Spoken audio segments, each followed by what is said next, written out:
بسم اللہ الرحمن الرحیم۔ السلام علیکم ورحمۃ اللہ وبرکاتہ۔ دوستو، ایک انتہائی ایمن افروز اور سبق آموز واقعہ آپ کے گوشے گزار کرنے لگا ہوں۔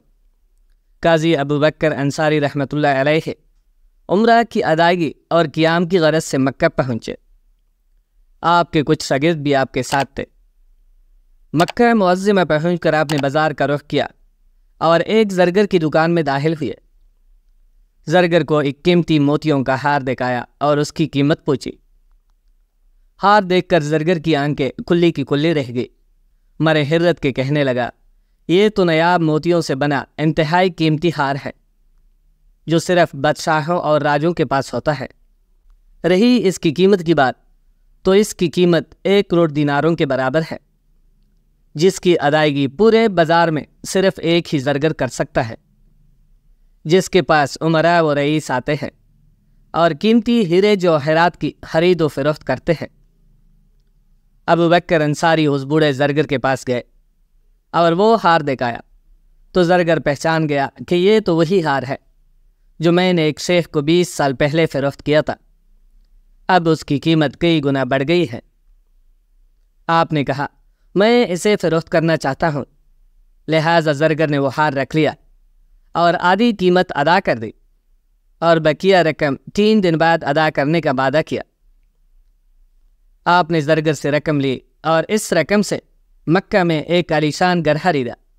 سواری، غلام اور ضرورت کی اشیاء خریدنے کے بعد بھی کچھ رقم بچا لی۔ ایک دن آپ بیت اللہ میں نوافل ادا کر رہے تھے کہ آپ کو بچپن کا ایک دوست ابو عبداللہ ملا جو عمرہ کی ادائیگی کے لیے مکہ آیا ہوا تھا۔ اس نے آپ کو 20 سال بعد بھی فوراً پہچان لیا۔ آپ کو بھی اسے پہچاننے میں دقت نہ ہوئی۔ سلام دعا کے بعد دونوں نے نوافل ادا کیے اور پھر آپ اسے اپنے گھر لے آئے۔ ابو عبداللہ آپ کا گھر دیکھ کر حیران رہ گیا اور پوچھنے لگا، کیا آپ کا تو گزر بسر بڑی مشکل سے ہوتا تھا، تو پھر یہ دن دولت اور عالیشان گھر کیسے خرید لیا؟ آپ نے کہا، یہ اللہ تعالیٰ کی مہربانی سے ملا ہے۔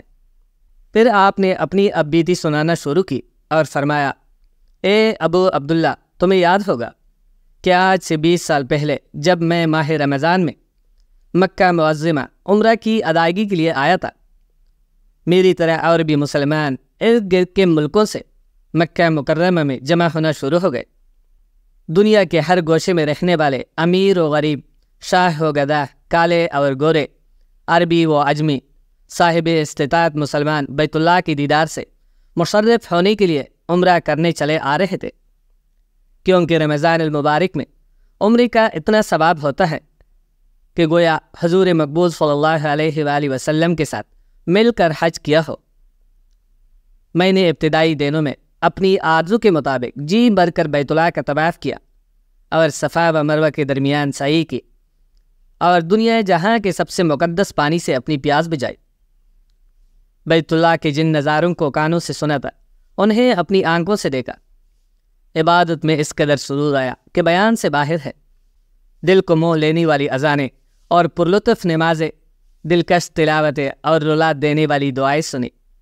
باہمی محبت و مروت کے ایسے مناظر دیکھنے میں آئے جو دنیا جہان میں کہیں نظر نہیں آتے۔ جی میں آیا کہ سب کچھ چھوڑ کر باقی عمر یہی گزار دی جائے، لیکن خدا کا کرنا ایسا ہوا کہ کچھ عرصہ بعد 7 لائی رقم خرچ ہو گئی اور کھانے پینے کو کچھ نہ بچا۔ کچھ دن تو فکر و فاقے سے گزر گئے، مگر ایک رات بھوک کی انتہا ہو گئی، لیکن غیرت مند طبیعت نے بھیک مانگنے سے روکے رکھا، اور اس امید پر کہ شاید اللہ تعالیٰ کوئی سبب پیدا کر دے، میں گھر سے اٹھا اور مکہ کی گلیوں میں پھرنے لگا تاکہ رزق حلال مل جائے اور کچھ دن آرام سے گزر جائے۔ ان دنوں مکہ مکرمہ میں مختلف ملکوں سے آئے لوگوں کی بڑی چہل پہل تھی جو بیت اللہ کے دیدار سے اپنی آنکھیں ٹھنڈی کرنے آئے ہوئے تھے۔ ان میں سے ایک بزرگ کی ریشم کی تیلی کہیں گر گئی جو اتفاقاً میرے ہاتھ لگ گئی۔ میں اسے اپنے گھر لے آیا۔ جب اسے کھول کر دیکھا تو اس میں موتیوں کا لسانی ہار موجود تھا۔ اسے دیکھتے ہی میری بھوک کا احساس ختم ہو گیا اور کمزور جسم میں طاقت پیدا ہو گئی۔ جی میں آیا کہ اس میں سے کچھ خرچ کر کے اپنی ضرورت پوری کر لی جائے، لیکن میرے ایمان نے ایسا کرنے نہ دیا۔ میں تیلی کو محفوظ مقام پر رکھ کر گھر سے باہر کعبہ کی طرف آیا تو ایک بزرگ کو آواز لگاتے ہوئے سنا کہ جو شخص میری موتیوں بری تیلی واپس کر دے گا وہ 500 دینار خالص سونے کے سکوں کا حقدار ٹھہرے گا۔ میرے جی میں آیا کہ میں بھوکا اور محتاج ہوں، اگر میں تیلی واپس کر کے 500 دینار لے لوں تو اس میں کیا حرج ہے؟ لیکن فوراً میرا ضمیر بیدار ہوا کہ کیا گمشدہ چیز کو واپس کرنا فرض نہیں ہے، اور کیا ایمانداری اور دیانتداری کی قیمت وصول کرنا ٹھیک ہے؟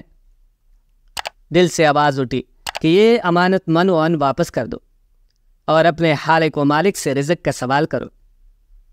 چنانچہ میں نے بزرگ کا ہاتھ تھاما اور اسے اپنے گھر لے آیا، بڑے اکرام و احترام سے بٹھا کر پوچھا، شیخ محترم، آپ کی تیلی کی علامت کیا ہے؟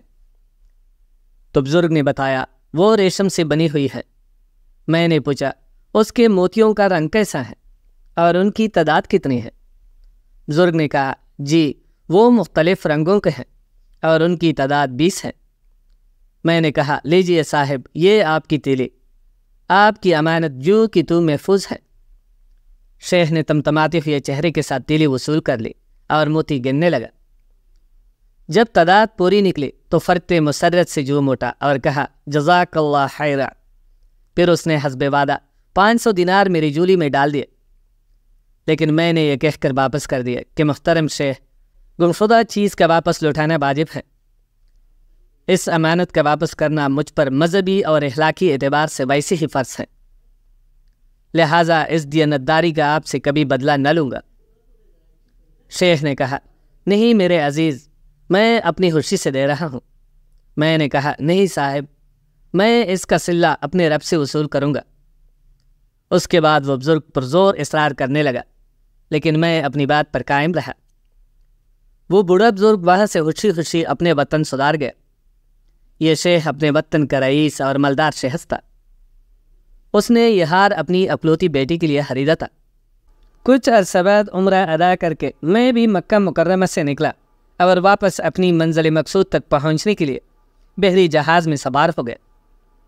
اتفاق سے بحری جہاز سمندر کے درمیان پہنچ کر ٹوٹ گیا اور میرے سوا تمام لوگ مایا ساز و سامان غرق ہو گئے۔ خوش قسمتی سے مجھے لکڑی کا تختہ مل گیا اور میں اس تختہ پر سوار ہو گیا۔ بہت دنوں تک تختے پر سوار ہو کر سمندری لہروں پر تیرتا رہا۔ مجھے چاروں طرف سے موت گور رہی تھی۔ رات کی تاریکیاں، کالی گٹھائیں اور سمندر کی طوفانی لہروں کا مقابلہ کرتے کرتے بالآخر کئی دن اور راتوں کے بعد وہ تختہ کسی سمندری جزیرے کے کنارے جا لگا۔ یہ دن میرے لیے انتہائی خوشی کا تھا۔ میں تختے سے اتر کر سب سے پہلے جزیرے کی ایک مسجد میں گیا اور سجدہ شکر ادا کیا۔ اس کے بعد میں سوچنے لگا کہ اب جاؤں تو جاؤں کہاں؟ یہاں تو میری کسی سے جان پہچان نہیں ہے، لیکن اتنی تسلی تھی کہ جب مسجد موجود ہے تو ضرور مسلمان بھی بستے ہوں گے۔ بالآخر رحمت خداوندی شامل حال ہوئی اور حاصل کیا ہوا علم کام میں لانے کا سوچ کر اونچی آواز میں تلاوت قرآن پاک شروع کر دی۔